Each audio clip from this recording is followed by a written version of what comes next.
Assalamualaikum warahmatullahi wabarakatuh. Baik, bertemu dengan saya bernama Hartato Rianto, dosen program studi manajemen Universitas Pembangunan Pancabudi.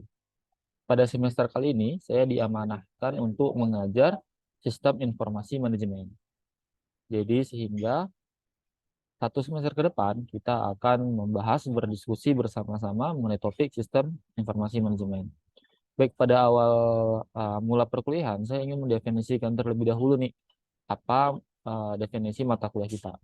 Baik, mata kuliah kita terdiri dari tiga kata. Yang pertama adalah sistem, informasi, dan manajemen. Baik, sistem itu kan semua proses terstruktur, yang mana setiap tahap-tahapannya harus dilalui secara teratur ya, tidak bisa dilompati. Apabila ada satu tahap yang kemudian terlewat, maka sistemnya akan menjadi kacau. Hasil tidak akan Maksudnya hasilnya itu tidak akan maksimal. Nah, itu sebuah sistem, definisi dari sebuah sistem. Kemudian informasi ya. Informasi itu sebuah pengetahuan. Nah, pengetahuan yang dimaksud adalah sesuatu yang dapat mengurangi dampak negatif dan ketidakpastian. Dari definisi ini sebenarnya informasi itu sangat penting. Kenapa? Karena dalam suatu usaha, para pengusaha itu sangat ingin menghindari yang namanya ketidakpastian atau keraguan-raguan. Contoh lah ya, maksudnya bagaimana tidak seorang pengusaha ingin menghindari keraguan-raguan karena memang sumber daya ekonomi yang dia keluarkan itu sangat besar. Sehingga ya dalam diri itu akan ada rasa takut akan kehilangan sumber daya itu. Maka bahwa seorang pebisnis akan lebih berhati-hati dalam menghadapi sebuah resiko. Kemudian kata yang ketiga adalah manajemen. Kalau saya singgung manajemen, maka kita akan merujuk pada fungsi manajemen yang empat, yang kemudian kita sebut dengan POATS. POATS ini artinya planning, organizing, actuating, dan controlling. Planning adalah tahap di mana seseorang sedang menyusun langkah-langkah atau metode serta tujuan dari hal-hal yang akan dilakukan. Nah, jadi pada planning inilah seorang pengusaha atau seseorang akan menentukan dulu nih apa visi misinya, apa tujuannya, dan bagaimana cara mencapainya. Itu di planning nih. Nah, itu adalah yang disebut dengan planning, fungsi pertama dari manajemen. Kemudian ada fungsi yang kedua, yaitu organizing. Organizing ini adalah mengumpulkan segala sumber daya yang dimiliki oleh saat ini sehingga rencana untuk membantu merealisasikan rencana-rencana yang sudah dibuat. Karena kan dalam merealisasikan sebuah rencana kita kan butuh butuh persiapan, butuh mengumpulkan terlebih dahulu, butuh mengakomodir terlebih dahulu hal-hal yang dibutuhkan untuk meraih atau untuk mencapai tujuan tersebut atau merealisasikan rencana tersebut. Kemudian yang ketiga adalah actuating, yaitu implementasi dari rencana. Nah, jadi rencana yang sudah disusun, kemudian sudah dikoordinasikan, selanjutnya diimplementasikan, Bro. Dijalankan. Tentu dalam perjalanannya, dalam implementasinya, ya, rencana itu tidak selalu dapat direalisasikan 100%. Karena tentunya ada kendala teknis atau kendala non-teknis, baik itu dari faktor eksternal ataupun faktor internal. Jadi banyak sekali nanti akan ada hambatan-hambatan yang mungkin akan mengganggu proses implementasi dari perencanaan itu. Nah, setelah dilaksanakan, selanjutnya ada yang namanya proses kontrol. Maksudnya adalah perjalanan dari implementasi itu dikendalikan sedemikian rupa, diawasi, kemudian dievaluasi. Setelah diawasi ini, ternyata ada kekurangannya A, B, C, D. Nah, kemudian kita evaluasi kekurangan-kekurangan itu sehingga dapat nantinya ketika masuk ke dalam perencanaan akan melahirkan maksud saya solusi-solusi baru atau langkah-langkah jitu baru untuk mencapai tujuan organisasi. Jadi sebenarnya singkatnya adalah POATS itu adalah sebuah siklus dari planning, organizing, control, sorry. Planning, organizing, executing, dan kontrol. Yang kemudian output dari kontrol itu akan dibalik menjadi bahan kajian pada planning atau perencanaan. Nah, singkat cerita, sebenarnya saya ingin mendefinisikan sistem informasi manajemen itu begini.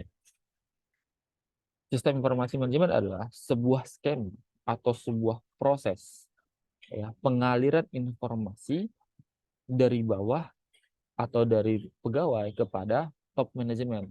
Maksudnya adalah dari tingkat pelaksana sampai kepada tingkat manajemen paling tinggi atau eksekutif manajemen.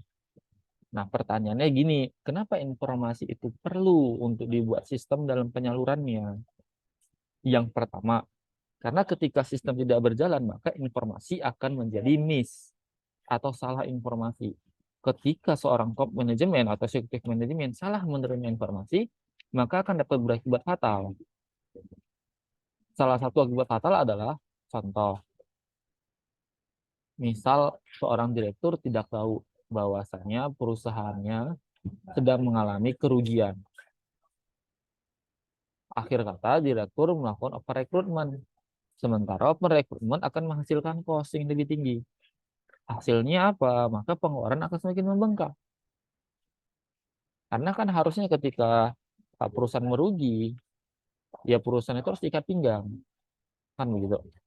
Bukan malah membukakan keran kas itu keluar sebesar-besar.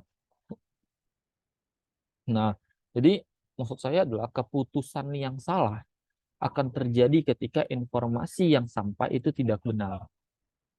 Nah, itu fungsi pertama. Kenapa sistem informasi itu harus disalurkan dengan tepat. Yang kedua, kalaulah memang informasinya nggak salah, tapi ketika informasi yang diberikan terlalu banyak, maka substansi yang didapat, substansi informasi itu tidak dapat dimengerti atau tidak didapatkan oleh top manajemen. Hasilnya apa? Yaitu keputusannya kembali lagi-lagi tidak mengakar kepada masalah. Sehingga keputusan-keputusan itu tidak menyelesaikan masalahnya sebenarnya. Kenapa bisa terjadi? Ya karena informasi yang masuk semua langsung disalurkan ke atas, tidak dipilah dulu, tidak dipilih dulu. Harusnya kan akan direduksi ya, informasi itu direduksi terlebih dahulu, baru kemudian diberikan kepada pimpinan atau top manajemennya. Nah, itu adalah salah satu atau dua contoh mengapa informasi itu perlu untuk disalurkan secara sistemik ya, agar tidak mengganggu jalannya manajerial atau operasional sebuah perusahaan. Oke, baik, kita akan masuk pada materi ya.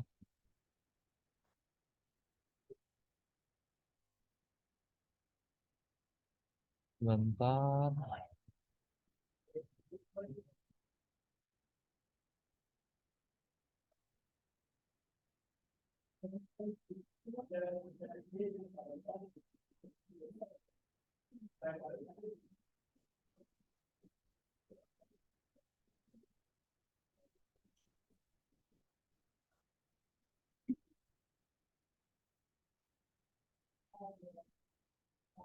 Oh, iya.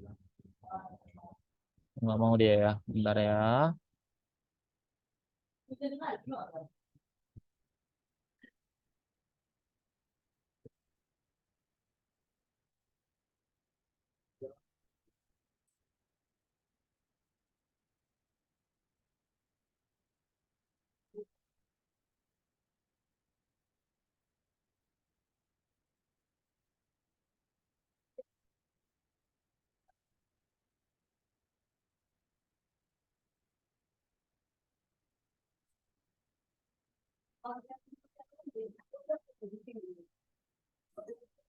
Sebentar, saya belum dapat nih. Saya mau share screen tapi belum dapat. Apa yang harus di-share?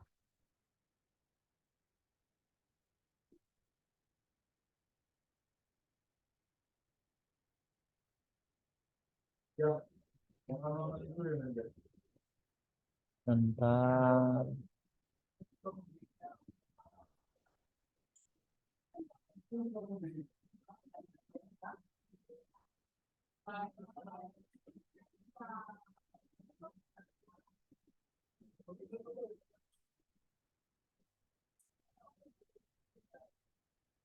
Nggak dapat.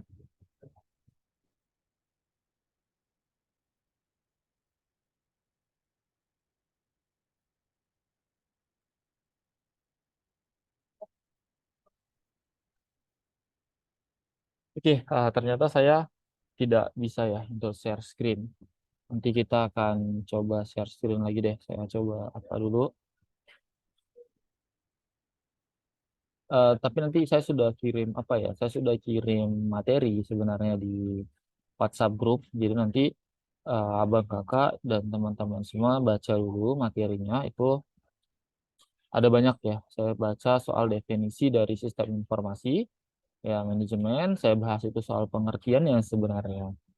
Nah, jadi saya tuliskan tuh tiga pengertian sebenarnya dari sistem informasi manajemen.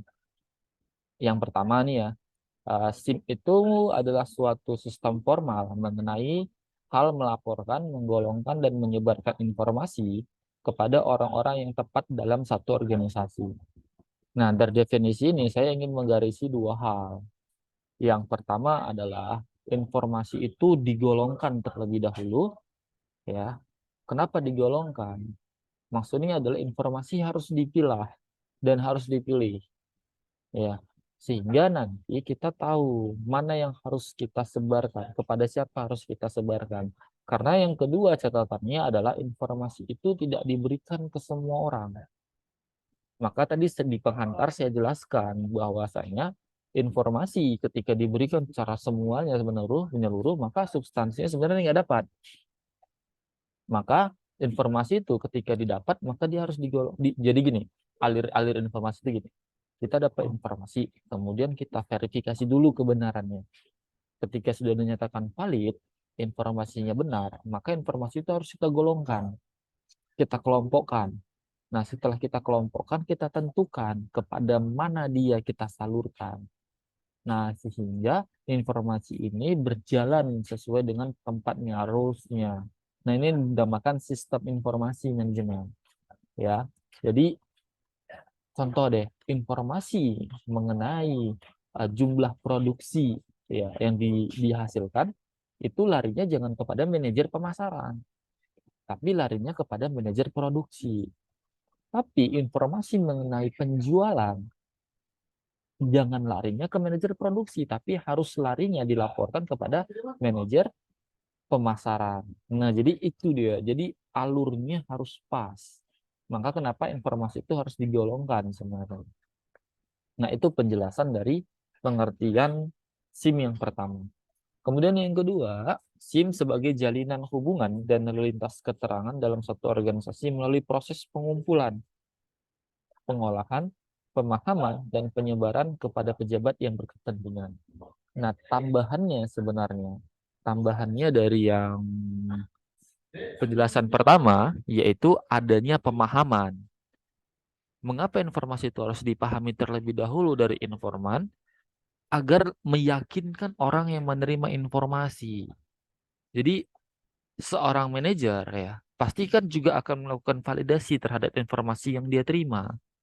Jadi ketika kita yang menginformasikan itu kepada atasan tapi kita tidak yakin atau kita tidak memahami informasi yang diberikan, maka otomatis pimpinan akan ragu.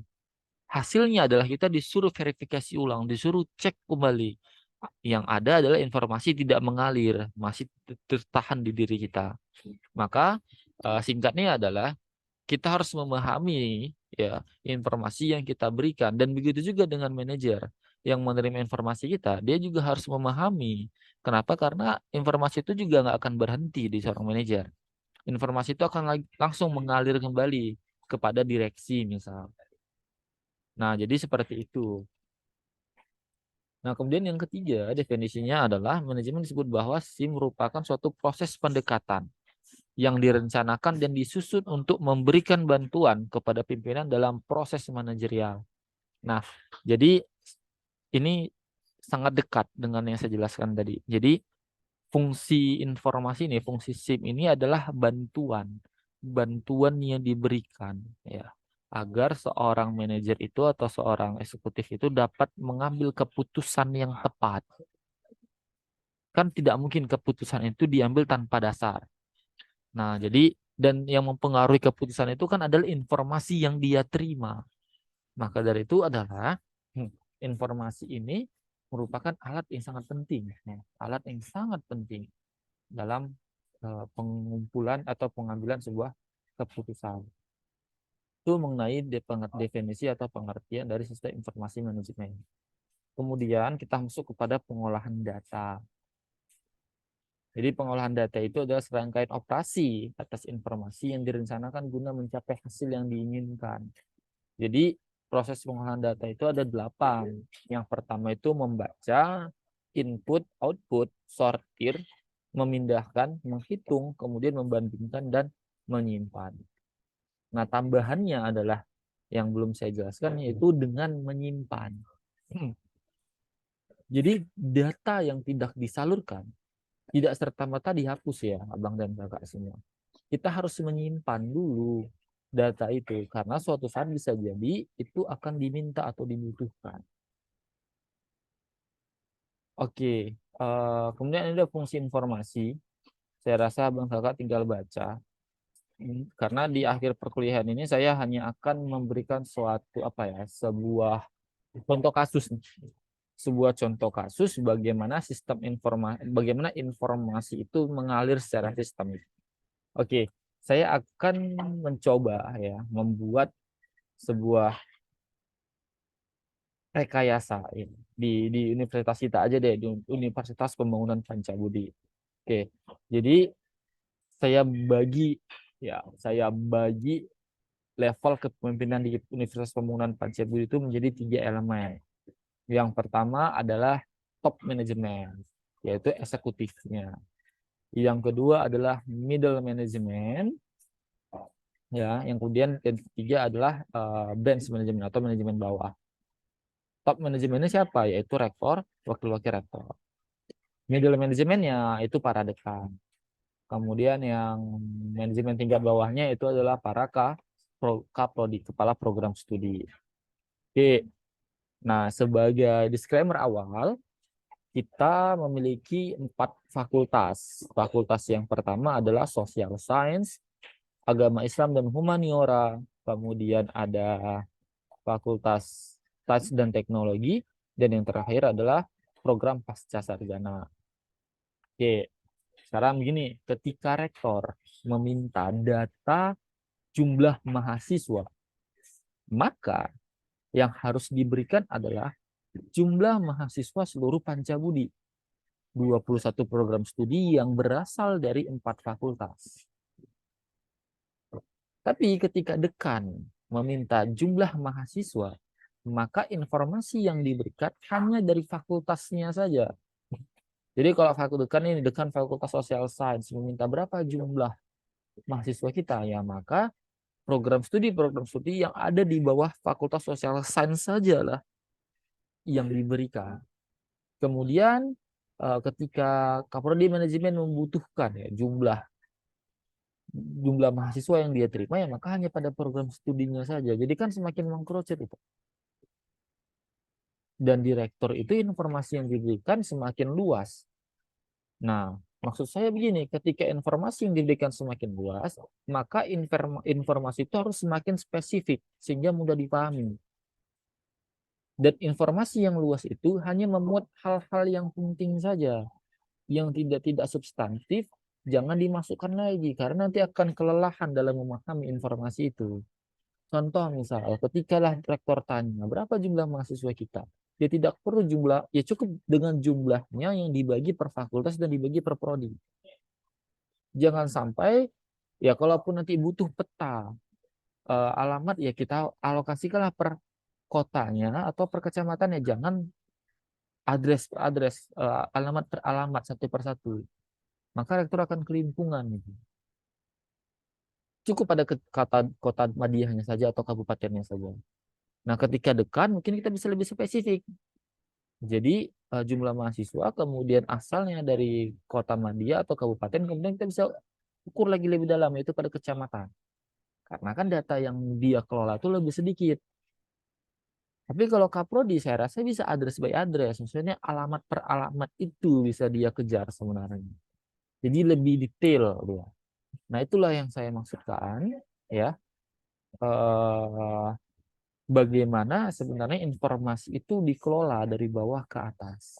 Jadi kalau misalnya program studi manajemen membuat laporan jumlah mahasiswanya sekian, di kotanya sekian, kemudian dari kecamatan ini sekian sampai ke alamat-alamat, kemudian dipotong ketika diserahkan ke dekan, alamat per alamatnya dihapus, cukup per kecamatan saja, karena itu mungkin yang dia rasa perlu. Kemudian ketika sampai kepada rektor, maka kecamatannya dihapus sampai kepada kabupaten atau kotanya saja. Nah, itulah contoh kasus yang bisa saya berikan, misalnya mengenai alur bagaimana informasi itu mengalir dari bawah ke atas. Mungkin ini yang dapat saya sampaikan pada pertemuan pertama dan kemudian pertemuan kedua kita juga, karena tadi pertemuan pertama itu adalah penghantar, kemudian pertemuan kedua itu adalah mengenai materi pertama, yaitu pengertian definisi fungsi ya dari sistem informasi manajemen ini. Jika ada pertanyaan nanti saya akan coba menjawab by chat WA grup, silahkan tanyakan di grup saja agar satu yang bertanya tapi semua mendapatkan jawabannya. Sekian dari saya, terima kasih atas waktunya telah menonton. Saya akhiri, Assalamualaikum warahmatullahi wabarakatuh.